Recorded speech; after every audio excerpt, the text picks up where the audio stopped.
Amigos, ¿cómo están? ¿Cómo lo están pasando? Estamos aquí en La Máquina de Pensar, estamos en Radio Uruguay en este segundo día, bueno, en realidad estamos a miércoles en esta semana dedicada a estos dos amigos llamados el Dr. Jekyll y el Sr. Hyde, y Mr. Hyde. Ustedes saben, la historia es hiper conocida, se trata de una de las relatos, una novela, es un relato que tendrá 60, 70 páginas, más exitosos de su autor, Robert Louis Stevenson.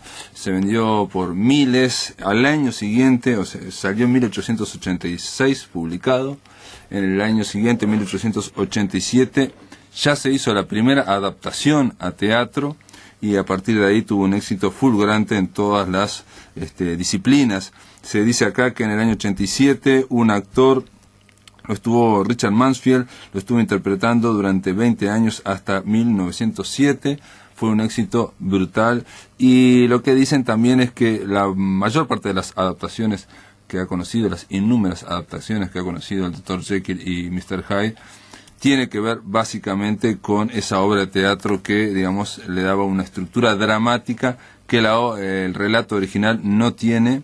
No está estructurado el relato original así, sino que es un gran enigma policial.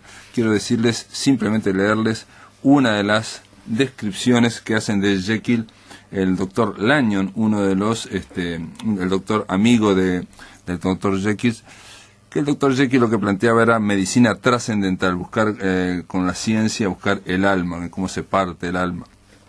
El doctor Jekyll dice en un momento, dice, aventuro que yo he encontrado dos, pero que pronto se va a encontrar, ¿no? Los que van a seguir investigando esto van a encontrar que somos muchos más, que en cada individuo convive una comunidad de personalidades.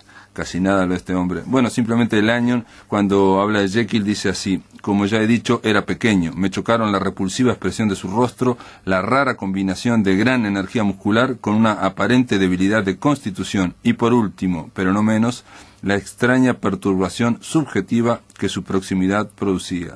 Podría definirse como un escalofrío incipiente, acompañado de una notable disminución del pulso. En aquel momento lo atribuí a alguna repugnancia personal, y después tuve razones para pensar que la causa yacía más hondamente en la naturaleza humana y que se apoyaba en algo más noble que el simple sentimiento de odio. Con esto quiero decir que las descripciones que se hacen de Jekyll, del Dr. Hyde, de Mr. Hyde en este relato, casi nunca coinciden con ese monstruo que después nos dio a conocer el cine, y con esas transformaciones cada vez más terribles. Pero bueno, de Jekyll y Mr. Hyde vamos a hablar después. Ahora la idea es conversar con algo más de humor, pero en realidad no sé si nos alejamos mucho, porque también tiene que ver mucho con el humor negro. ¿Cómo le va, Gonzalo Curbelo? Hola, ¿cómo estás? ¿Está bien?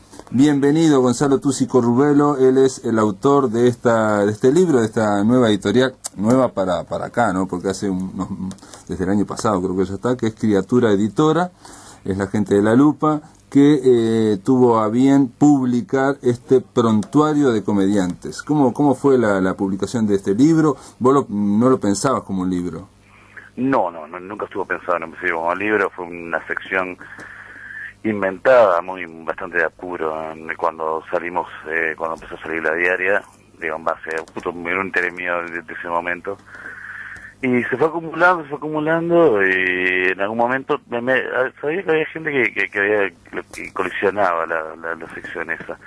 De hecho, la tenía que se ha hecho un buen archivo de la misma. Yo por lo menos cuando leía la diaria era casi lo primero que iba a leer, ¿no? Porque algunas me copaban mucho y otras no tanto, pero Sí, claro. pero era algo que era diferente, ¿no? Y claro, y pensando en eso, que como había un material de investigación acumulado bastante grande, después que me sugirieron, un amigo me sugirió la idea de sacar los libros, se me ocurrió también la posibilidad de contextualizarlo un poco más, ordenarlo, y bueno, convertirlo en libros, si quiere, de divulgación, sobre todo sobre un tema que creo que no hay bibliografía, en verdad. Lo que hay es una gran moda. Nos referimos que el Prontuario de Comediantes se trata de un libro en el cual Gonzalo Curbelo hace una divulgación precisamente de lo que es ese género de humor llamado stand-up, la comedia de pie, donde es un solo hombre o una mujer con un micrófono y nada más frente al público. En este prontuario de comediantes eran estas columnas que Gonzalo publicaba en la diaria, en que consistía básicamente en una breve reseña biográfica del comediante de turno y en una selección, que no eran nunca más de 10 o 12, chistes o frases ingeniosas. Sí, fragmentos de las rutinas de stand-up de ellos. ¿Por qué no se puede decir chiste? Es que no siempre son chistes. Ajá. Muchas veces son monólogos, en los cuales siempre obviamente hay una inflexión humorística, pero muchas veces son tiradas de líneas, son opiniones, generalmente es muy raro que en su monólogo, al menos en el estado más pura, haya chiste tal como lo conocemos, es decir, de contar una historia, de plantear una cosa y tiene un remate inesperado. Eso casi nunca pasa en el stand-up. Chiste en el sentido de cuento corto que tiene un final inesperado que hace estallar la risa. Claro. La gracia en el stand-up generalmente está dada por toda la premisa de la cual se habla y por el tono de todo, no solamente por una aparición de un elemento inesperado final, que es la estructura básica del chiste. Cuando hablas de tono, te referís, me parece, o te pregunto, a de repente un comediante tiene un cierto tono absurdo y va estirando esa cuerda del absurdo, hablando, digamos, coloquialmente, pero le va dando una torsión, digamos, por el absurdo a frases que sueltas no hacen demasiada gracia. No, claro, pero hay muchas vertientes. Hay algunos que se basan en el absurdo, otros que directamente es un discurso más casi sociopolítico. Tiene mucho la comedia de observaciones, mucho más que una cosa absurda de convertir en una observación de la vida cotidiana, así medio fosilizada, en análisis medio práctico de frases. Hay muchas vertientes. Yo cuando confieso, cuando te leía esas columnas tuyas, lo primero que me enganchó, ahora no recuerdo qué comediante era, pero me pareció reconocer el aire, por eso capaz decía yo un poco absurdo, de Woody Allen. O sea, de algunas frases de Woody Allen cuando él va exagerando las cosas, el protagonista, no el personaje Woody Allen. Sí, Woody Allen tuvo su pasado como comediante estándar, obviamente, que generalmente tiene un recurso bastante repetido, que era meter un elemento totalmente disímil dentro de una enumeración de cosas. No sé, planteaba los problemas metafísicos, que bueno, de la muerte, la vida, y no sé qué, y si le tengo que pagar al sodero, ¿viste? Claro. Sí. Es algo que o se está hablando, por ejemplo, en plan terrible, de la mujer lo está abandonando, nos vamos a divorciar, no sé cuánto, y dice, y los chicos ¿a qué colegio van a ir? Digo, no, una frase. Es el recurso más instintivo de él, siempre, tanto en la comedia, en las películas también lo usa mucho. Sí, lo usa mucho. Y después, obviamente, también otra cosa que estoy diciendo cosas que a mí me asociaba, ¿no? A latigazos de los hermanos Marx. Sí, bueno, los hermanos Marx eran figuras del vodevil, si se quiere, que stand-up viene un poco del vodevil, pero hay una cosa que bastante definitoria de stand-up, es básicamente la soledad del comediante. Los hermanos Marx, por ese nombre, eran 3, aunque uno no hablara, igual. Sí, eran 5, al principio eran 5, después fue que te quedaron 3. Pero sigue habiendo una interacción con otros personajes arriba del escenario o frente a la cámara. El comediante stand-up solamente tiene interacción con el público. Gonzalo, vamos a tratar de, digamos, para hablar del libro, este prontuario de comediantes, definir un poco este género que parece fácil, pero yo creo que no es tan fácil de definir o verlo en esta cultura nuestra, digo, porque es algo como muy emblemático de la cultura de los Estados Unidos. Y sobre todo porque durante los últimos años se puso como de moda aquí en Uruguay el stand-up. Yo recuerdo hace un par de años que alguien me habló, no importa, me dijo, hay una forma de hacer humor en Estados Unidos que se llama stand-up y yo quiero hacer un boliche donde se haga una hora de stand-up para el público, no sé cuánto, y lo ponía como una gran novedad, me pareció medio delirante, pero después tuvo un éxito extraordinario. Sí, la verdad que se convirtió todo en una especie de moda. Calculo que capaz que en Río de la Plata, hasta la columna tuvo algún grano de arena de aporte a eso. Pero también se dibujó bastante, creo, el concepto digo, al menos yo, el libro mío sobre stand-up, hoy en día se le dice a cualquiera que se sube en escenario hacer lo que sea es stand-up, porque el término pegó. Y hay de gente que se lo ha tomado muy en serio y ha estudiado realmente las dinámicas y características propias del género, como puede ser Gonzalo Camarota o Ernesto Muniz. Y después también hay gente que nada, que hace cosas que tienen de pronto más que ver con el café concept, con los monólogos de revista, que con el estándar propio, que tiene sus características bastante limitadas. No, por eso yo quería conversar un poco, porque digo, si lo definimos solo como la soledad del comediante frente al público con un micrófono, hay gente que, bueno, se para y hace chistes sin parar, digo. Claro, por ejemplo, Gila o Juan Verdaguer hacían eso, digamos, ¿no? Verdaguer tenía bastante de stand-up, tenía mucho que ver con el stand-up original, digo, el primero, el anterior a los años 60. De hecho, hacía mucho de los mismos chistes que hacía Milton Berle, personaje o Bob Hope, o personajes por el estilo. Se robaban alegremente en esa época.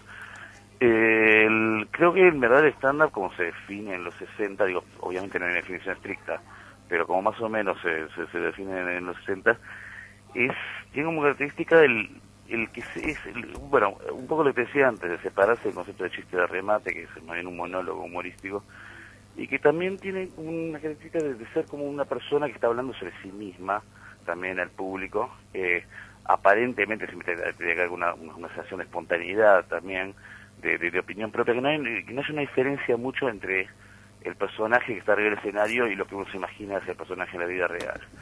Entonces, sí, hay como una carga supuestamente muy autobiográfica, ¿no? Sí, generalmente sí. Es muy... no sé cuál el término en castellano sería, tiene mucho opinar.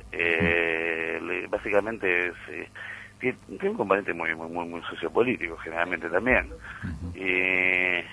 Y básicamente es eso, que es un discurso que fluye hacia el público, se interrelaciona también bastante con el público. Y bueno, es un discurso bastante generalmente... A partir de los 60 también eso se ha desvirtuado, a veces sí, a veces no, pero también una cosa medio desafiante, un poco confrontativa también.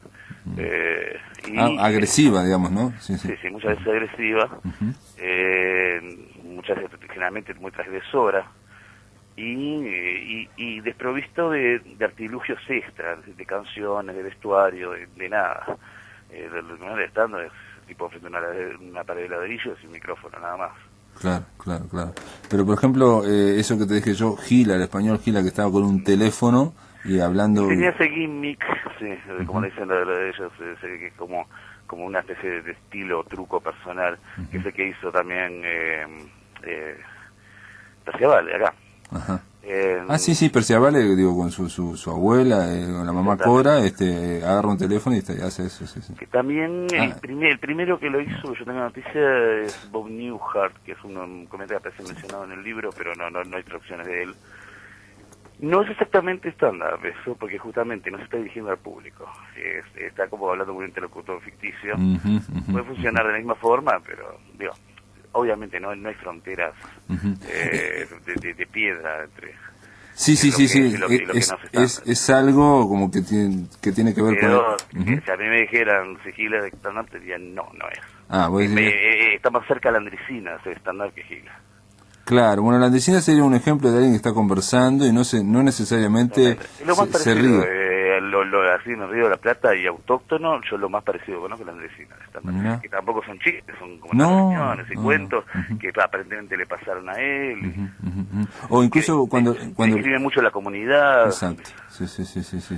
O cuando va a contar un chiste, lo alarga, le va metiendo tantas cosas que lo alarga impresionante y al final el remate, bueno, la gente se ríe por ese, digamos, entrenamiento que es sometido durante, de repente, 5 minutos. Claro, ¿no? y vos escuchás los discos de comedia de los 60 de Bill Cosby y es lo mismo, cambiando en mutati mutandi, cambiando lo cambiable. En lugar de ser un paisano del campo, es un negro acordándose de su juventud en Filadelfia, creo que era. Pero, por ejemplo, vos acá mencionás, y algo que yo me pareció súper interesante, mencionás un documental, Los Aristócratas, dirigido en el 2005 por Penn Jillette y Paul Provenza, que dura unos 90 minutos, un largometraje, donde digamos, reclutaron a un montón de comediantes de stand-up ¿para qué? Para que contaran el mismo chiste. Para que hicieran el mismo chiste. Sí. Durante 90 minutos. Sí, sí. Se van a tener... Bueno, es un chiste muy libre, obviamente, que tiene básicamente es un chiste muy grosero, que la gracia va de la imaginación obscena del que lo está diciendo. Es un poco, perdona, discúlpame que te interrumpa, perdóname, pero es que tiene que ver con lo de la andricina. Es un chiste que más que nada es el trayecto del chiste y no el remate. Realmente. El remate no importa. Lo que hace disfrutar, hay versiones del chiste que duran 10 minutos, hay versiones que son mucho más cortas. Depende de la imaginación y estilo. Y es básicamente, en términos, a mí me hace acordar mucho al jazz, es decir, nosotros todos conocemos, no sé, Round Midnight o algunos de esos estándares de jazz, y está el riff, que es lo reconocible del tema, y después el medio, lo que hace solista, es asunto de él. Es un poco así, tiene mucho que ver con la improvisación. Pero igual, te digo que también siendo una cosa esencial, el documental ese de los aristócratas, también está partiendo de una anomalidad dentro de la comedia estándar, porque como te decía antes, no se cuenta chistes. Y menos chistes conocidos. En este caso lo vamos a contar porque para contárselo a los amigos, es un chiste que no es demasiado gracioso, simplemente... No, ni siquiera es muy gracioso. A ver, es un tipo que llega a la oficina de un agente artístico. Exactamente. No voy a hacer mi versión particular. No, pero contar el argumento. Pero claro, el argumento es un hombre, llega a una oficina de representante artístico y le ofreciendo un show que es fascinante, y el representante le dice, bueno, ¿qué es? Y el tipo le empieza a contar de que él con su familia sube al escenario y empieza a hacer todos los actos posibles, sexuales, de coprofagia, de bestialismo, le dan al perro, hacen cualquier cosa. Digo, cada uno ahí, dependiendo del comediante que le haya agarrado y de la locura que tenga ese comediante, introduce todas las gamas posibles de perversión sexual que puede haber en la Tierra, adentro narrando lo que es el acto, digamos, el show. Cuando finalmente termina de contarle todo el show al representante, horrorizado, le dice, pero ¿cómo se llama esto? Y el hombre chasquea los dedos y dice, los aristócratas. Y nada más que eso. Tiene que ver también con esa filosofía, digamos, que estamos hablando de la andricina, digamos, de un chiste largo, digamos, colorido, intenso, muy bien narrado, pero que el desenlace es digamos, no está tan a la altura, o no está a la altura contado así, como lo estamos haciendo. Es irrelevante, digo, es justamente el no poner la carga en la frase final, digo, lo que importa es el desarrollo, no es cómo termina la película, sino cómo se llega hasta ahí. Y de todo este prontuario de comediante, un poco para ir terminando, porque pero vamos a seguir, ¿te parece después de la pausa? Porque aparte quiero terminar de hablar de prontuario de comediantes y te hago una preguntita sobre Jekyll y Mr. Hyde, ¿puede ser? Bueno, sí, después de la pausa continuamos aquí, estamos conversando con Gonzalo Curbelo. Si querés volver a escuchar charlas, entrevistas o columnas, ingresa a piensamáquina.blogspot.com y bienvenido al corazón de las palabras.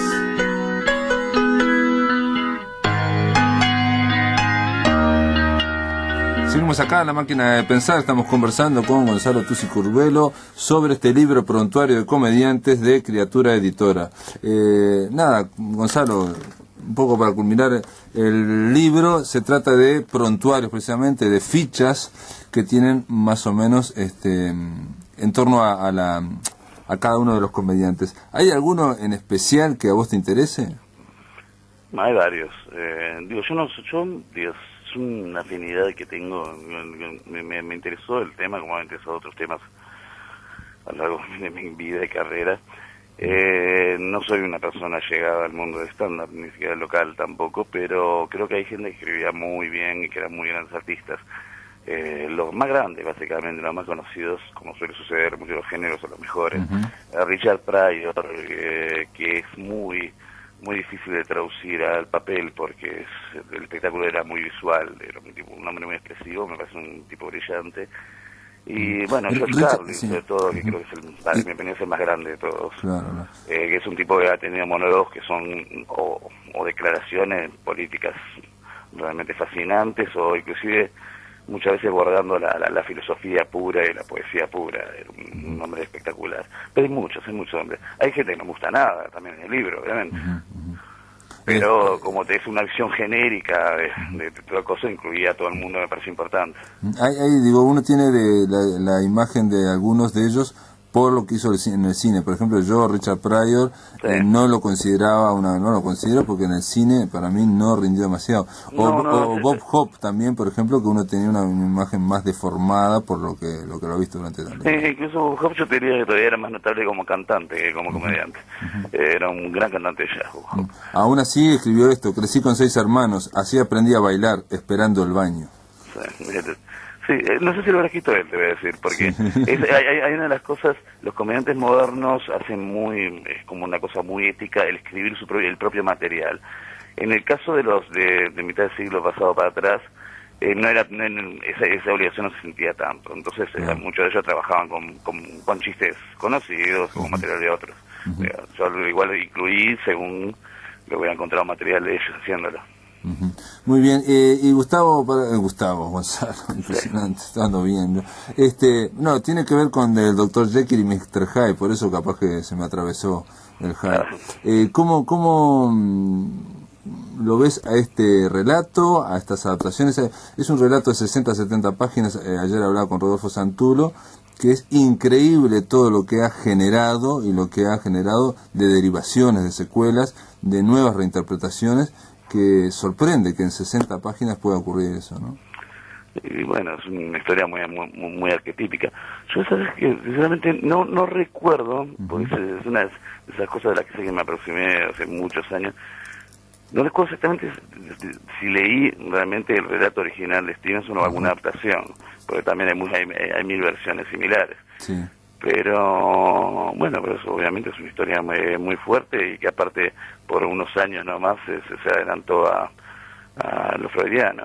Al psicoanálisis, sí, yo, bueno, eso está planteado, incluso hay una película con Christopher Lee, que precisamente el Dr. Jekyll de esa película, se llama Yo Monstruo, es precisamente uno de los pioneros de psicoanálisis en Londres. Le dice, usted está probando teorías que no han sido probadas, y bueno, yo quiero probar teorías del señor Freud, en fin. De la misma forma que Stevenson se murió en 1894, un año antes del nacimiento oficial del cine, y la historia es muy cinematográfica, hay mucha visualidad. Sí, yo creo igual que, claro, se le ha extralimitado un poco en lo que son, si se quiere, como ramificaciones de lo que se quiere imitar de Hyde, como puede ser todas las series de películas de hombres lobos, o inclusive en superhéroes de Hulk, o cosas por el estilo que son, si quieren, un poco más estridentes, porque creo que a mí lo que me llama la atención un poco de lo que quiere imitar Hyde es que no se diferencian demasiado. Es decir, es realmente una cosa más freudiana. Se convertía en una criatura medio salvaje, pero creo que sigue siendo bastante parecida a la Jekyll original, ¿no? Sí, la obra, yo creo que el relato tiene que ver precisamente con eso que decís vos y con el tema de lo primario, de lo primitivo, y sobre todo uno de los hallazgos que yo creo principales de Stevenson, no sé si lo hizo a propósito, yo supongo que sí, es que él nunca explica qué es lo que hacía Hyde en esas salidas por la noche. O sea, toda la carga sexual, erótica que le ponemos, toda la depravación, todo esto, él nunca explica. Sí se sabe que mata a alguien porque alguien lo ve, sí se sabe que pasa por encima de una niña y digamos, la atropella, aunque a esa niña no le pasa nada, y poco más. Digo, después nunca sabemos qué fue exactamente lo que hacía por la noche. Y sexo, evidentemente. Digo, cuando en una novela decimonónica se oculta algún dato, es simplemente porque es sexo. Claro. Con el presidente de Madame Bovary no andaban como para andar escribiendo sobre cosas sexuales. Sí, es una cuestión gótica. Bueno, pero nada, ahora te dejo, Gonzalo, gracias por estar acá, porque ahora vamos a hablar con Federico de los Santos, otro amigo ahí de la diaria. Sí, está a punto de entrar a la cancha. Gracias por estar acá en La Máquina de Pensar, Gonzalo. No, gracias a ti. Para comunicarte con La Máquina, envía un SMS al 099 780066 o un correo electrónico a lamaquinadepensar@adinet.com.uy. Si querés volver a escuchar charlas, entrevistas o columnas, ingresa a piensamáquina.blogspot.com y bienvenido al corazón de las palabras.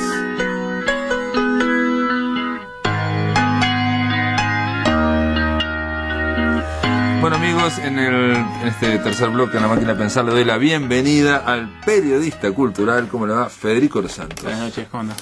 Federico, que estuvo hace, no sé tanto, estuviste por acá en La Máquina, sí, ¿no? Hace un par de meses. Hace un par de meses para hablar de Manuel Soriano. Exactamente. De las dos novelas de los dos libros de Manuel Soriano. Y ahora te invitamos para hablar de Jekyll y Mr. Hyde, pero no del libro de Stevenson, sino de Jekyll. De Jekyll. Una cosa que se llama Jekyll. Jekyll a secas. Es una serie de la BBC del 2007. Sí, es una serie que viene muy en la línea ahora que está pasando en TNU Sherlock, ¿no? Que también tiene la misma línea, incluso en el título, ¿no? De acortar el personaje a sus elementos más mínimos. Y está vinculado de la misma gente, ¿no? De Steven Moffat, que para mí es uno de los guionistas británicos más grandes. Perdóname, entonces Steven Moffat está vinculado a Sherlock. Está vinculado a Sherlock y está vinculado a Doctor Who. Que son para mí tres series. Bueno, Doctor Who es una gran serie, pero vos decías que Jekyll y Sherlock es la misma operación porque sacan relatos del siglo XIX decimonónicos y lo trasladan al 2006, 2008. En realidad la operación, lo interesante es cómo los tipos aprovechan ese caudal gigante de la cultura británica decimonónica y siglo XX, todo lo que se generó y que en el resto del mundo a veces, más allá de la literatura, por ejemplo Doctor Who, que es una serie milenaria para los británicos, es como decir el Chavo del Ocho para nosotros. Yo no encuentro otra analogía de otro show más influyente. Ellos es una serie que dejó de salir a principios de los 90 y ellos le resucitaron y para mí generaron una de las mejores cosas de ciencia ficción que hay. Y es un procedimiento que también funciona con Sherlock y también funciona con ¿no? Jekyll y Mr. Hyde, pero en verdad el procedimiento es diferente, porque si bien en Sherlock, no sé si viste la serie o... Sí, Sherlock, sí, aparte hemos hablado en su momento y es una serie, la están dando ahora en el Canal 5 en TNU y vale la pena verlo.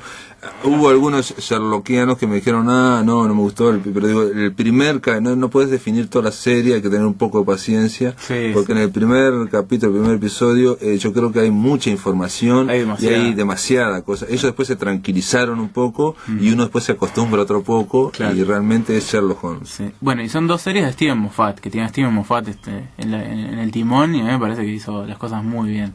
Entonces, igual el mecanismo que hay es diferente, porque si bien en Sherlock lo que se hace es, la premisa es, nunca existió el libro de Conan Doyle, ¿no? Entonces lo que se hace es una especie de trasplante de la historia al siglo XXI.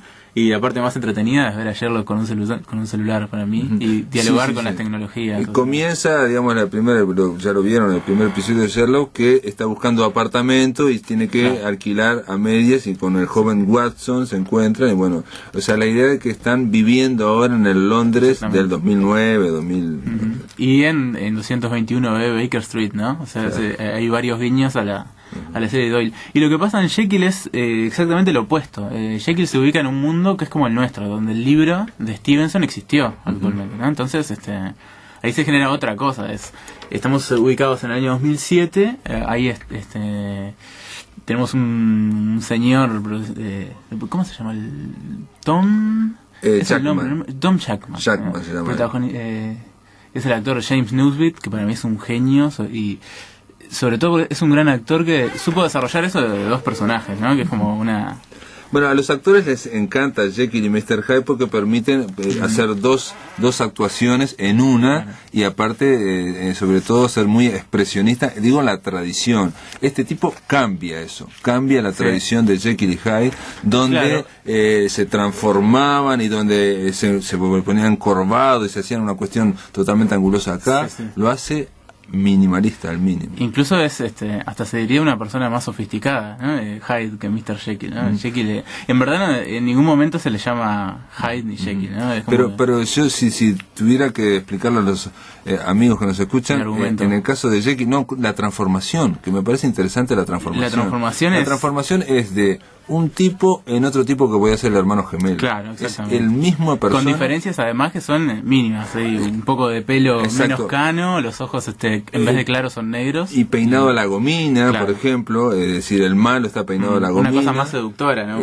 Y aparte, en general, la cámara lo toma de abajo, le parece más alto. Claro. Y hay unas cosas mínimas más y nada más. Ese es todo expresiones faciales y lenguaje corporal. Es el trabajo. Exactamente. Es una imagen de un trabajo trabajo, como si fuera de actor, que hace que en uno, cuando es Hyde, parezca alguien osado, atrevido, muy para adelante. Sí, muy seductor, hasta hiperviolento, ¿no? Exacto, agresivo, un tipo que sin hablar parece que tiene mucha agresividad. Y en el otro caso, cuando es el Dr. Jekyll, que es el mismo actor, y reitero, salvo que le sacás la gomina, tiene un poco más de... Bueno, es un tipo más introvertido, ¿no? Un científico, reprimido. Es lo opuesto. Totalmente dubitativo, lo opuesto. Sexualmente reprimido, etcétera. Lo opuesto con lo mínimo de lo mínimo. O sea, fueron en contra de toda la tradición cinematográfica del siglo XX.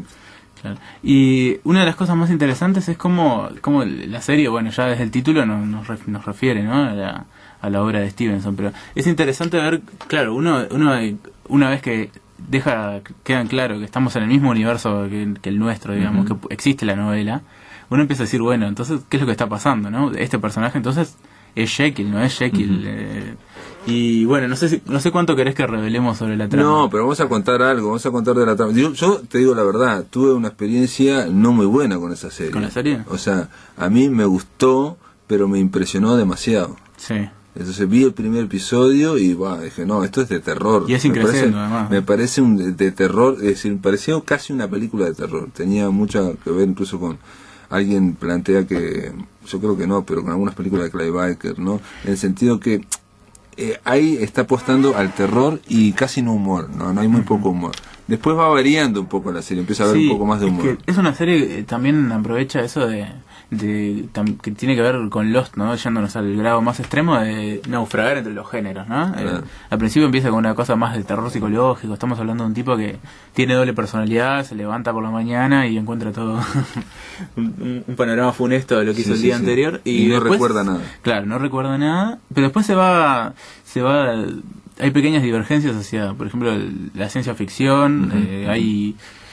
Por momentos está en el borde entre la ciencia ficción y lo que se puede decir fantástico, ¿no? Digamos, hay una explicación científica de lo que pasa, pero... Y la explicación, básicamente es que él es nieto de Hyde. Es descendiente. ¿No? Es descendiente. Sí. Es descendiente de una línea...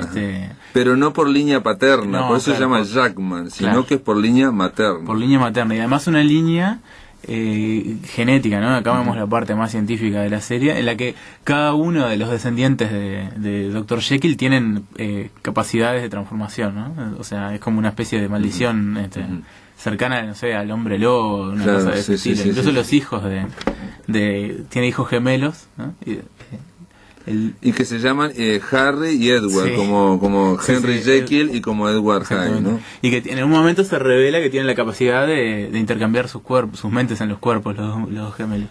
Encierran a uno en una caja y al otro dejan afuera, y cuando llegan están cambiados. El padre les pregunta, el que vendría a ser, ¿no? El Dr. Jekyll les pregunta, ¿qué hicieron? Y ellos dicen, nos cambiamos, como si fuera la cosa más... Bueno, esa no la vi, ¿no? Pero es uno de los últimos capítulos. Tuvo un éxito importante esta serie, muy importante. Este actor, yo estuve leyendo que fue nominado para el Globo de Oro. Incluso ganó un Globo de Oro. James Newsby, por su actuación, que la verdad para mí es de los puntos más fuertes de la serie. Claro. Y bueno, el guión es para gente que tiene estómago no muy sensible, ¿no? Porque hay en un momento hay destripamiento de leones y cosas... Sí, viste, asesinatos a mí me reimpresionó. Sí. En general, la obra de Stevenson no trasuntaba, no caminaba por ese camino de terror, pero durante todo el siglo XX se lo tomó como un referente. Como un referente, igual que pero Frankenstein y Drácula eran referentes. En realidad, si lo comparamos con Sherlock, yo diría que el honor que se le hace al original es mucho más en Sherlock que en esta novela, ¿no? Sí. Sobre todo porque hay una cosa que tiene Stevenson en la novela, que nunca indaga demasiado en la personalidad, ¿no? Ni de Jekyll ni de Hyde, o sea, sobre todo además es epistolar, ¿no? Es como que hay una distancia ¿no? Todo se lee a través de cartas y a veces hay una especie de narrador y después hay testamentos, hay una carta, hay otra carta y hay una confesión final digamos del Dr. Jekyll, donde narra un poco todo lo que pasó. La obra está planteada como si fuera un policial, ¿no? Claro. O sea, un enigma, ¿no? O sea, como decía... A través de documentos, ¿no? Y Borges decía, por ejemplo, criticando hizo una crítica de cine Borges sobre una adaptación del 41 con Spencer Tracy. Ajá. Entonces decía que estaba mal la película de ese Borges, y lo escribió en una nota, porque dice, para que sea buena tendría que ser Spencer Tracy se mete en un cuarto y del mismo cuarto sale Friedrich Marx, y ese sería el enigma, ¿no? Entonces cómo se metió Marx y no sé qué, no sé cuánto. Bueno, sí. Pero lo que vemos es que Spencer Tracy se mete en un cuarto y aparece Spencer Tracy despeinado. Claro. Entonces que no va digamos al nudo de lo que es el extraño caso del Dr. Jekyll. Sí, que hasta la mitad del libro uno piensa que son dos personas totalmente o diferentes. hasta el 70%, Claro. sí. Y bueno, en ese sentido, el estilo, ni siquiera el estilo de narración, ni está respetada, ni los personajes no se parecen absolutamente en nada. Incluso hay un personaje que es la esposa de... Bueno, no sé si revelar eso. De la esposa de Jackman en la serie, ¿no? Porque en la obra de Stevenson este hombre es soltero, sí. digamos, no tiene esposa. Hay ¿no? una criada Hay una criada. que está vinculada de alguna manera con la esposa de Jackman, pero eso yo no diría nada. Porque... Usted es de la generación que no quiere contar absolutamente nada. Y somos Está la muy bien. generación spoiler. Exactamente. La gente nacida en los Anti-spoiler. 80, claro. Anti-spoiler. Pero es una serie muy recomendable. Incluso yo diría que está a la par de Sherlock. Solo que, bueno, Sherlock tuvo una especie de pegada porque, bueno, es un personaje que está más... No, Sherlock, más empapado en... pues digo, Sherlock es hace motiva y hace mover otras cosas en la mente de cada uno. Me dice el flaco que llamaron a la radio diciendo que lo dan los sábados, eso ya lo sabemos, a Sherlock Holmes, a las 21:30 en TNU, ¿no? A Jekyll por ahora solamente se puede ver a través de internet o los que tengan cable, aunque en el cable creo que ya no lo están dando más. No, en el cable yo creo que lo pasaron en algún momento en Film and Arts. Sí, en Film and En Arts. Film and Arts lo estaban pasando, pero ya no lo pasan más, ¿no? Pero no creo que pase mucho tiempo para que lo empiecen a pasar, porque yo he visto con esta especie de tratado que hay entre TNU y BBC que están trayendo cosas geniales. Torchwood, por ejemplo, que es una gran serie de ciencia ficción. Y que yo creo que estaba vinculada a Torchwood al Doctor Who. Exactamente. Que podemos y contar. Steven Moffat está metido ahí también. Así, vamos a contar ¿te parece, Federico, contar un poco? Porque esa serie, en el caso de Jekyll, yo no la seguí, pero en el caso del Doctor Who me parece alucinante. Sí, me parece una alucinante. cosa, desde el punto de vista narrativo, de lo que sea el cine o la televisión, es haber logrado un nivel, ¿no? Sobre todo de que el público te siga ese nivel, en el cual todo puede ocurrir y todo el mundo lo acepta. Tiene etapas también, ¿no? Yo creo que la primera temporada, la de 2005, es de las más flojas que hay, pero... Vamos a contar lo que es Doctor Who. Es simplemente, ¿Cómo contar qué es Doctor Who? Es simplemente, no, porque ayer estaba hablando con una compañera acá en la radio que estuvo en Londres, y en Londres se venden las cabinas telefónicas, las TARDIS, ¿no? Donde el Doctor Who se mete, es una persona que se alienígena, mete, además, ¿no? es un alienígena. Tiene dos corazones. Lo vemos después, claro, es un alienígena, pero hay que aceptar esto, que este hombre se mete en la cabina telefónica y esa es la nave espacial. La cabina desaparece. Y le permite viajar, pero no en el espacio, sino a través del tiempo. A través del tiempo y el espacio. O sea, puede ir a cualquier lado, cuando sea. Y además, una de las cosas más graciosas es que la nave adentro, afuera es una cabina telefónica y adentro es como dos estudios de radio. Es gigantesca. Está el chiste de que la gente entra y pregunta, ¿qué está pasando? Y él dice, no, es más grande del lado de adentro. Claro, como una explicación anticientífica, ¿no? Y eso le permite, o sea, si uno acepta eso, como público, cosa. Permite ir con la Reina Victoria, a la época de Sherlock Holmes, o con Shakespeare, hacer chistes de Shakespeare. Sí, conocer a Agatha Christie. O también irte al final del universo, y donde hay una civilización que se está destruyendo, no sé qué, no sé cuánto, por una aporía, no sé cuánto. O sea, permite absolutamente todo. Y encima, para demostrar, digamos, más soltura narrativa, que eso me parece increíble, el personaje, digamos, como que reencarna o se reintegra en otros personajes. Es que eso fue un problema del primer Doctor, del primer actor que se quería retirar, y dijeron, bueno, es la serie más exitosa de toda Gran Bretaña, ¿qué hacemos? Bueno, inventamos que se muere y se regenera en otro cuerpo. Cambia totalmente su ADN, y eso fue lo que hicieron. Es brutal. Entonces lo que vemos que es una serie donde el protagonista es otro actor. Incluso es el mismo personaje que el del año 63, que es el año en que debutó. la serie, pero que pasó a través de 11 encarnaciones diferentes, ¿no? Es una especie de hiper Buda, ¿no? Una cosa así. Claro, entonces uno va aceptando todo eso porque hay explicaciones que, atención, ese es otro dato de la serie, están dadas las explicaciones a toda velocidad. Ellos siempre están corriendo porque los están persiguiendo, hay mucha acción, y él tiene que explicarlo mientras va subiendo la escalera, corriendo, y a saltando. veces las explicaciones, por lo general, tratan de evadir esa cosa de la ciencia ficción dura, de decir neutrones y taquiones, no, Sí, eso, sí, incluso hay una frase de él que dice que la gente, ¿no? en uno de los mejores capítulos, que es el que aparecen los ángeles llorones, es una raza de extraterrestres que nadie sabe cómo son, porque una vez que uno los ve se convierten en estatuas. Ah, sí, lo vi, pero cuando uno pestañea se mueven y se mueven cerca de... Ángeles llorones son simplemente estatuas blancas que son ángeles, que están como las estatuas quietas, ¿no? Pero en el momento que uno pestañea está más cerca. O sea, no puedes cerrar los ojos sino hasta que te matan. Y nadie conoce su forma verdadera, ¿no? Y en el capítulo donde aparecen esos personas, esa raza extraterrestre, el Dr. Who dice una de las frases que quedó para la historia, que es como... Es el paradigma de la explicación anticientífica. El tipo dice, claro, ustedes, los humanos, piensan que el tiempo es una progresión estrictamente lineal, pero en verdad si uno lo ve desde afuera es como una pelota y empieza a hablar con palabras wibbly wobbly timey wimey space thing. Es como decir una cosa, no tiene traducción, es como un juego de sonoridades que no significa absolutamente nada. Entonces esa explicación de lo que es el tiempo es totalmente absurda. Y a partir de ahí uno acepta cualquier premisa. Claro. Eso, lo brillante es que eso funciona narrativamente. Funciona, pero funciona muy bien porque, digo, en el caso me acuerdo de Los Ángeles, esos que, digamos, que lloraban, digamos, que son estatuas, digamos, de bueno, eso es un episodio de terror, absolutamente. Ese es de terror, porque ese realmente te mete miedo, porque si bien este hombre tiene mucha tecnología, tiene armas, tiene ¿no? una serie de cosas, frente a esta capacidad no podía hacerse nada, porque cada vez que uno pestañeaba, estas estatuas se iban acercando cada vez más, y bueno, de hecho van matando a otra gente. Claro, ¿no? Y tiene otra diferencia, además, que es una diferencia radical, sobre todo comparada con la ciencia ficción de aquella época, ¿no?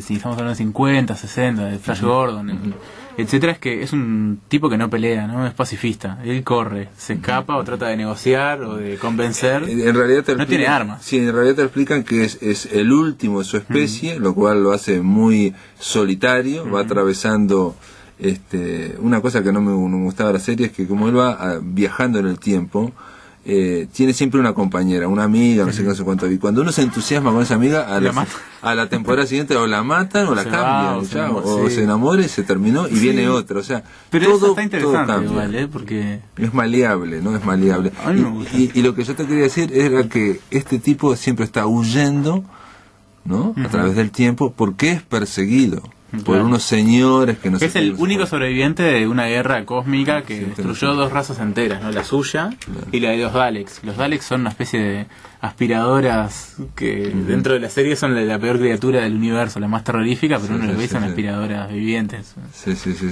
Y bueno, es una serie que a partir de la tercera temporada está Steven Moffat, el señor de Jekyll al frente, y para mí ahí es cuando se pone mejor. Cuando incluso en las primeras dos tiene como una cosa medio camp, ¿no? Medio de burla, de distanciamiento y de una cosa medio inocente, y a partir de ahí para mí se pone dramático como nunca, mueren personajes valiosísimos y...